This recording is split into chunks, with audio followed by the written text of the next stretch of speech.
السلام عليكم ورحمة الله وبركاته.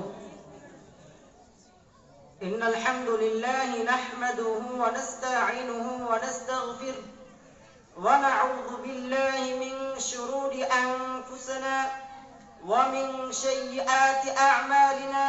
من يهده الله فلا مضل له ومن يضلله فلا هادي له.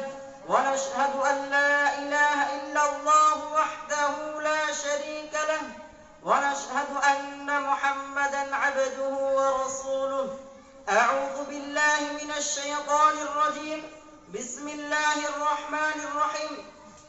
قال رب إني ظلمت نفسي فاغفر لي فغفره إنه هو الغفور الرحيم إلى آخر الآية.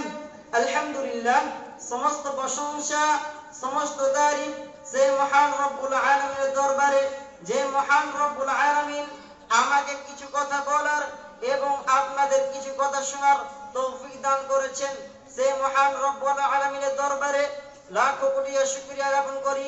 আলহামদুলিল্লাহ। সালাত ও সালাম অবতীর্ণ হোক মুহাম্মদ সাল্লাল্লাহু আলাইহি ওয়াসাল্লামের উপর। আল্লাহুম্মা সাল্লি আলাইহি আল্লাহুম্মা বারিক আলাইহি। আমরা মানুষ, আল্লাহ তাআলা আমাদেরকে একটি বৈশিষ্ট্য দিয়েছেন, যে কোনো আমরা অপরাধ করি না কেন আল্লাহ তাআলা আমাদেরকে ক্ষমা করে দিবেন। ক্ষমা প্রার্থনা করা অন্যতম একটি বড় ইবাদত। এতে যত বেশি খুশি হন অন্য কোন ইবাদতে আল্লাহ তাআলা তত বেশি খুশি হন না। তাই আমি আপনাদের সামনে আল্লাহর ক্ষমা সম্পর্কে কিছু গুরুত্বপূর্ণ কথা নিয়ে আসবো ইনশাআল্লাহ। আল্লাহ তাআলা বলেন, ক্বালা রাব্বি, হে আমার রব, ইন্নী যালামতু নাফসি, আমি তো আমার উপর জুলুম করেছি, ফাগফিরলি, সুতরাং তুমি আমাকে ক্ষমা করো। ফাগফারাহু, তিনি তাকে ক্ষমা করলেন। ইন্নাহু হুয়াল গফুরুর রহিম, নিশ্চয়ই তিনি উত্তম দয়ালু। আল্লাহ তাআলা আর যায় বলেন, রব্বিগফির ওয়ারহাম ওয়া আনতা খায়রুর রাহিমিন, হে আমার রব, আমাকে ক্ষমা করুন, আমার প্রতি দয়া করুন, দয়ালুর মধ্যে সর্বোত্তম দয়ালু আপনি।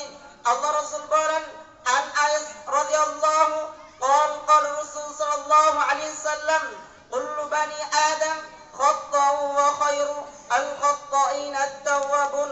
আনাস রাদিয়াল্লাহু থেকে বর্ণিত, তিনি বলেন রাসূল করিম সাল্লাল্লাহু আলাইহি ওয়াসাল্লাম বলেছেন, প্রত্যেক আদম সন্তান অপরাধী, আর উত্তম অপরাধী তারাই যারা আল্লাহর নিকট তওবা করে ক্ষমা চায়।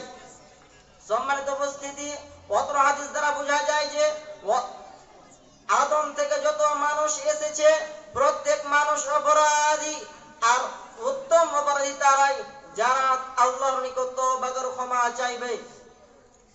আল্লাহ রাসূল আরেক জায়গায় বলেন, আন আয়েশা রাদিয়াল্লাহু قال قال الرسول صلى الله عليه وسلم فإن العبد إذا اعترف ثم تاب تاب الله عليه। আন আয়েশা রাদিয়াল্লাহু থেকে বর্ণিত, তিনি বলেন রাসূল করিম সাল্লাল্লাহু আলাইহি ওয়াসাল্লাম বলেছেন, যখন বান্দা গুনাহ স্বীকার করে এবং অনুতপ্ত হয়ে আল্লাহর নিকট তওবা করে ক্ষমা চায়, আল্লাহ তাআলা তাদেরকে ক্ষমা করে দেন। আমরা গুনাহ করি, আমরা পাপ করি, এবং আমরা যদি আল্লাহর নিকট অনুতপ্ত হই এবং আল্লাহর নিকট তওবা করে ক্ষমা চাই, আল্লাহ তাআলা আমাদেরকে ক্ষমা করে দিবেন।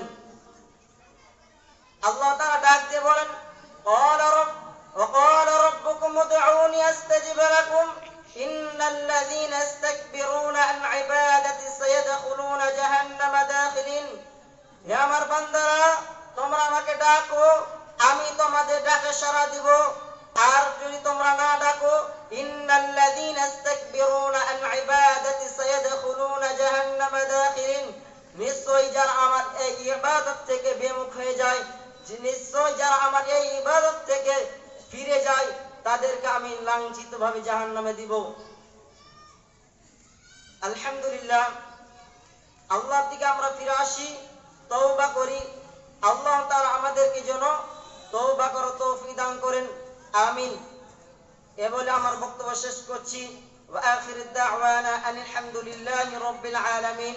সুবহানাকা আল্লাহুম্মা ওয়া বিহামদিকা أشهد أن لا إله إلا أنت أستغفرك وأتوب إليك السلام عليكم ورحمة الله